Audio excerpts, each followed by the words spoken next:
Olá, como está a sua carreira? Quais são as tendências de mercado, a dinâmica, influenciadores? Quais são as suas escolhas profissionais? Qual é o papel do colaborador e da empresa? Modelo de planejamento e gestão de carreiras? Tudo isso fez parte do bate-papo que nós tivemos aqui e que nós lançamos nessa sequência de 5 vídeos. Espero que vocês gostem. Nesta primeira parte, nós falamos de tendências de mercado de trabalho e a sua carreira. Bom dia, boa tarde, boa noite. Eu sou o Leandro Garcia e este é o seu canal sobre tecnologia, negócios e produtividade. Hoje nós vamos falar sobre carreira, sobre autonomia, vida. E para falarmos um pouquinho disso tudo, eu estou aqui hoje com a Milena Teles, que é uma das administradoras aqui do canal, do grupo no Facebook. Tudo bem, Milena? Oi, Leandro, tudo bem? Prazer estar aqui em mais um dos Hangouts do nosso grupo. Muito bom, Milena. Estou com a Flávia também, que é uma mulher que está à frente do nosso tempo aí hoje. Tudo bem, Flávia? Como é que você está? Eu costumo dizer que eu estou no futuro. Só para explicar um pouquinho a piadinha. Primeiro, Leandro, obrigado pelo convite aí. Obrigado pela insistência por participar. Acho que vai ser uma conversa bastante legal. Eu falo que eu estou no futuro porque eu estou há 15 horas à frente do Brasil. Eu me mudei há pouco tempo para Nova Zelândia. Então, essa é um pouquinho da história que a gente vai talvez conversar um pouco hoje. Bacana, muito bom. E o Henrique Bastos vai falar um pouquinho de autonomia também. Tudo bem, Henrique? Show de bola, tranquilo. Prazer estar aí com vocês. Maravilha. E para começar esse bate-papo, eu estou com o Floro, que foi meu professor um bom tempo atrás, não vamos falar quanto tempo atrás. Melhor não. Foi meu professor, depois fez coach comigo e tudo mais. Vamos lá, Floro. Ok, pessoal, um prazer estar aqui com vocês. A gente vai falar da evolução da carreira profissional. Em 2 minutos, a minha experiência, eu fui executivo de empresas multinacionais e há 15 anos eu tenho a minha empresa que fala de gestão de carreira. E agora, recentemente, eu defendi um mestrado na Faculdade de Medicina da USP. Essa é a parte mais difícil de eu explicar para os meus amigos, né? O que um engenheiro foi fazer na Faculdade de Medicina. Mas a gente estudou com muita profundidade as decisões da carreira na saúde e na qualidade de vida, o que assim, me trouxe muito prazer em fazer esse estudo, esse aprofundamento, e a gente está aqui para discutir juntos, né, alguns conceitos e entender como é que vocês estão também se posicionando com relação à carreira profissional. Seguindo os nossos roteiros, a gente vai fazer essa discussão dividido em alguns grandes temas. Nós vamos falar um pouquinho das tendências de mercado, né, de trabalho e de carreira, contextualizar um pouquinho a carreira profissional, falar um pouquinho da dinâmica, como é que acontecem as evoluções da carreira, quais são os principais influenciadores da carreira profissional, como é que a gente se prepara para as escolhas profissionais. Vamos discutir também os papéis do próprio colaborador, do próprio profissional e da empresa, para ver que cada vez mais nós estamos tendo que assumir a total responsabilidade sobre a nossa carreira.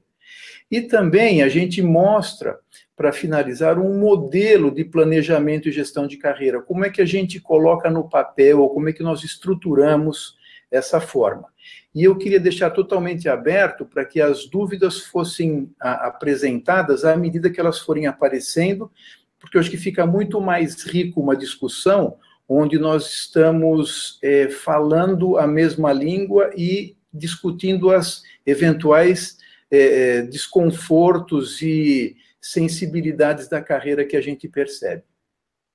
Começando com as tendências de mercado, nós estamos vivendo hoje uma transformação muito forte na economia e na credibilidade que nós temos, por exemplo, no Brasil hoje, com a quantidade de escândalos que estão aparecendo. Isso faz com que a nossa carreira fique totalmente em aberto. Não tenho... É difícil falar hoje em segurança profissional. Todas as instabilidades e as novas formas de fazer negócio estão fazendo com que nós tenhamos que criar o nosso caminho e reinventá-lo sempre que necessário, sempre que nós interfaceamos qualquer tipo de desconforto ou qualquer tipo de mudança. Então, vocês podem ver na parte de cima, quando eu começo a falar de carreira, quando eu começo a fazer algum trabalho voltado para a gestão de carreira, que a própria pessoa faça a gestão de carreira, nada mais eu consigo fazer do que ajudar a estruturar os profissionais para que eles façam as escolhas mais acertadas, de acordo com o seu perfil, de acordo com as suas características básicas. E quando a gente começa a falar em carreira, todo ano acaba saindo alguns estudos que dizem quais são as tendências do mercado, né, o mercado de trabalho e das carreiras. Esse daqui foi feito pelo pessoal da DBM, antiga DBM, que fala algumas características básicas que eu achei que melhor se enquadram no momento que nós estamos vivendo. Ele começa falando com caminhos adaptativos. Hoje, a nossa formação sempre vai ajudar na estruturação das coisas, mas nós vamos ter que nos adaptar, porque o mercado está sendo cada vez mais exigente para que os profissionais, os nossos clientes, venham buscar algumas coisas que nós precisamos ajustar todo o nosso conhecimento, a forma de trabalho, a essas novas exigências que o mercado está exigindo. Depois, fala-se da carreira faça você mesmo, onde, como o Henrique vai falar de autonomia também, vai ficando cada vez mais na mão de uma única pessoa o atendimento, o trabalho de entender a expectativa do cliente e poder fazer as melhores entregas. Outro ponto que se fala, que eu gosto muito, é a conectação, ou seja, o que a gente precisa entender do mercado, entender da exigência do cliente para que a gente tome alguma ação necessária, tanto para atender às exigências, quanto estar preparado para os novos conhecimentos, que a cada dia aparece uma novidade. Um outro ponto que está sendo colocado é para sempre beta, né? Eu gosto muito, porque para sempre beta, hoje a gente não tem mais condição de preparar e testar um produto até, assim, com muita profundidade, porque o concorrente pode lançar antes, ou seja, nós não temos mais tempo de ter produtos totalmente prontos, ou características totalmente prontas. Alguns exemplos bem básicos.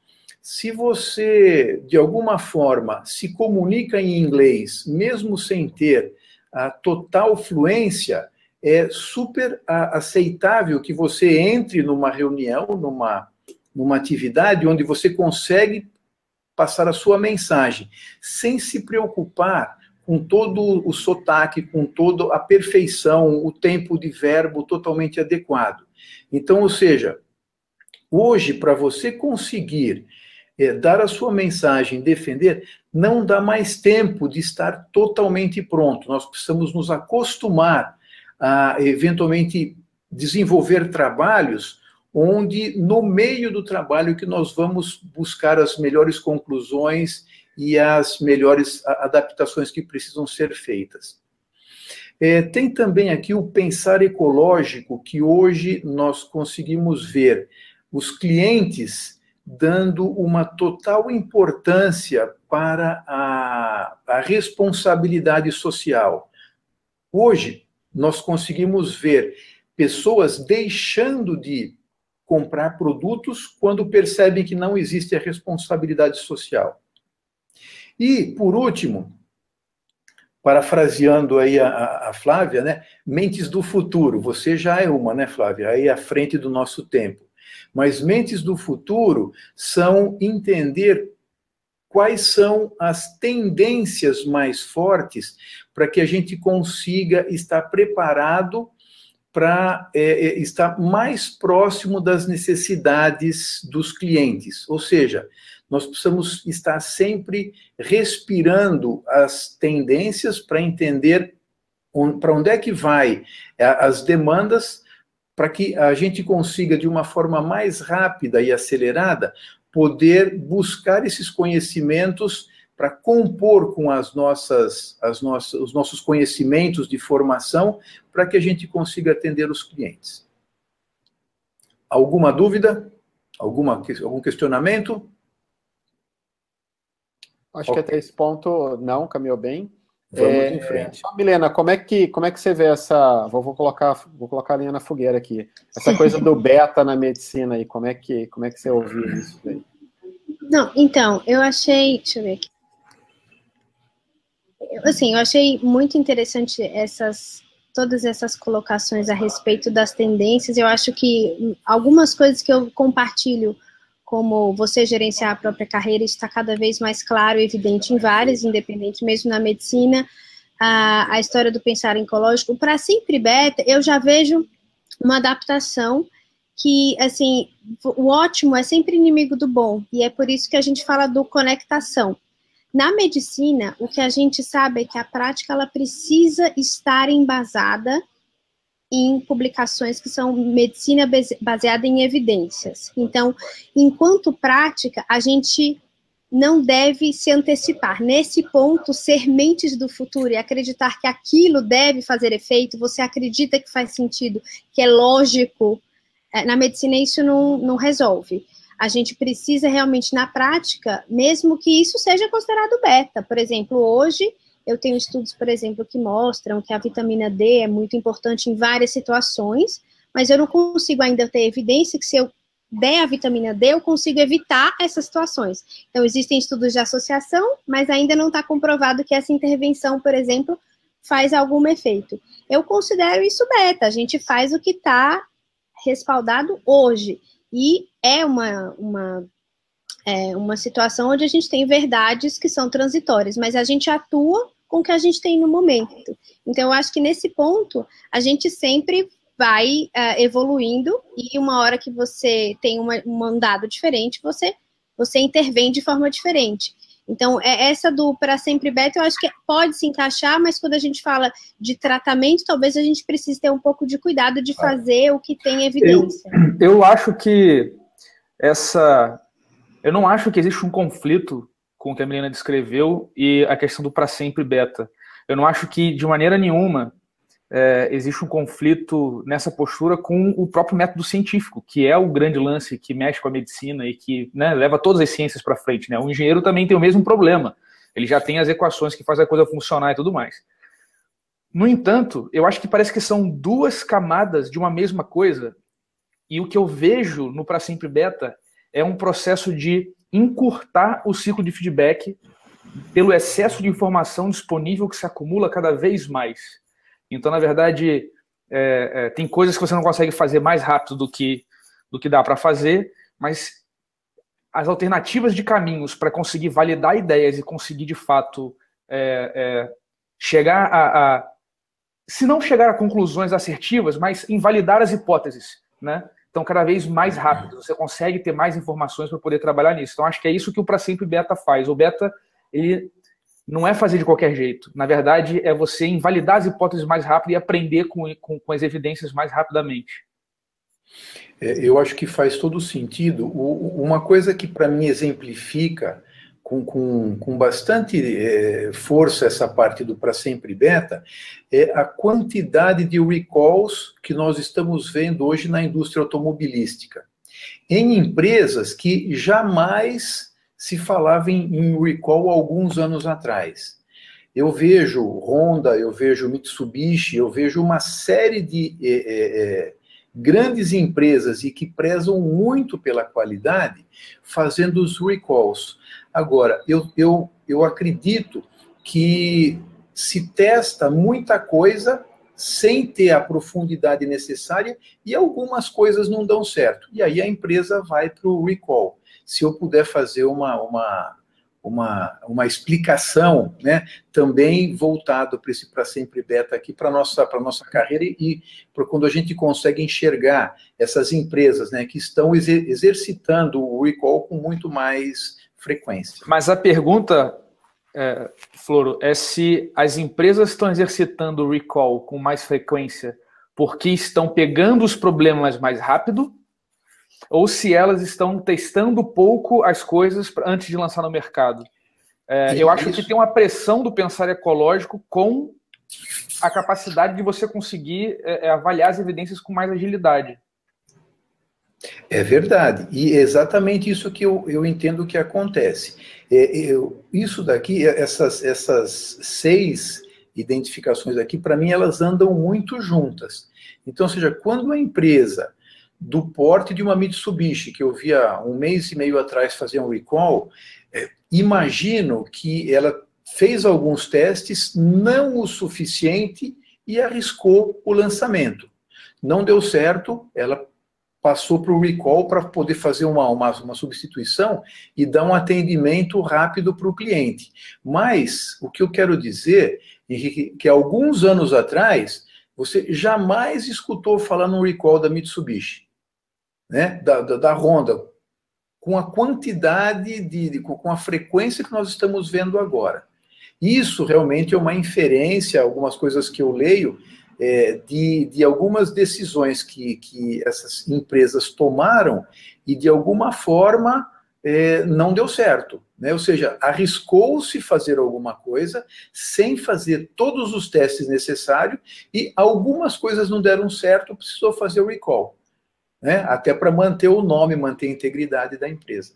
Ô, Flora, eu entendi, só para eu complementar, eu confesso que assim que eu vi quando você falou, a minha associação com carreira foi completamente diferente. Eu sei que a gente está falando de versão beta de produto, de lançamento, entendo, concordo com o Henrique que você tem que entender erro para poder, por exemplo, inviabilizar, e isso tem que ser mais rápido, mas na hora que eu vi para carreira, a primeira coisa que eu pensei foi a versão beta minha.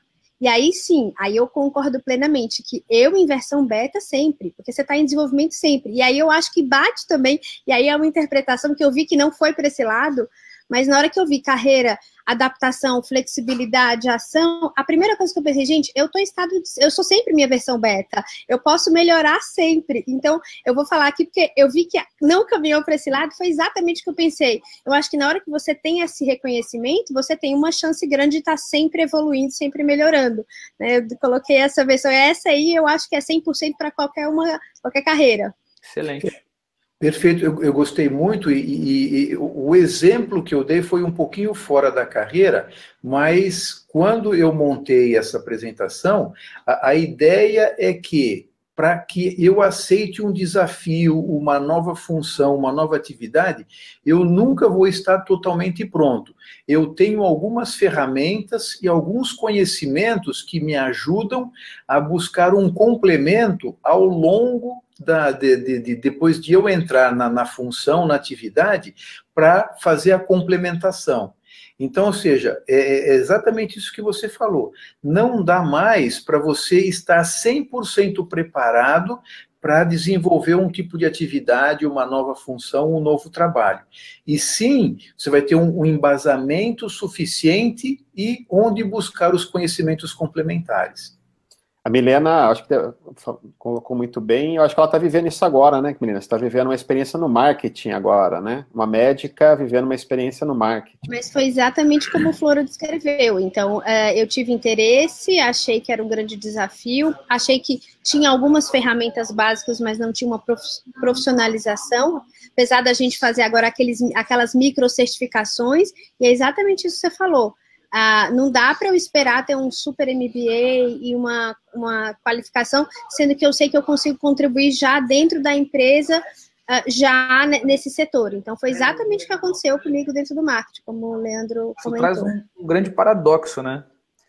porque a mentalidade padrão que vem desde a escola, né, de preparo, de fases de preparo para a ação, ela evita o risco, evita você assumir risco. E agora você tem esse problema de que se você não assumir risco, você não vai fazer nada, e se você assumir risco, você também pode se dar mal. Então tem toda uma nova dinâmica, um novo ethos para trabalhar, que acho que vai criar ainda bastante confusão na estrutura de trabalho que como a gente conhece hoje, né? E agregando também mais um ponto, Henrique, nós estamos acompanhando as empresas reduzindo custos, as empresas reduzindo os maiores salários e dando funções para pessoas um pouco menos experientes.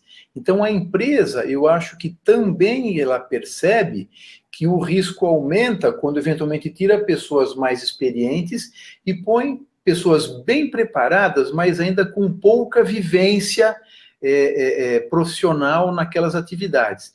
Então, se sabe que eventualmente pode ter algumas dificuldades, mas mesmo assim a empresa ela precisa sobreviver. Ela está tirando as pessoas mais experientes e colocando pessoas menos experientes. Não sabe-se que vai ter um gap de entrega. Isso é superado até pela vontade das pessoas mais novas, pela formação das pessoas mais novas, que hoje, eu diria assim, sem medo de errar, se preparam teoricamente e academicamente muito melhor do que as pessoas com mais idade. Mas, de alguma forma, ainda vai existir a dificuldade de chegar no nível de entrega, mas é uma realidade que nós estamos vivendo. Obrigado a você que nos acompanhou até aqui. Não deixa de assinar o nosso canal e assistir a parte 2, contextualizando a carreira profissional. Até lá!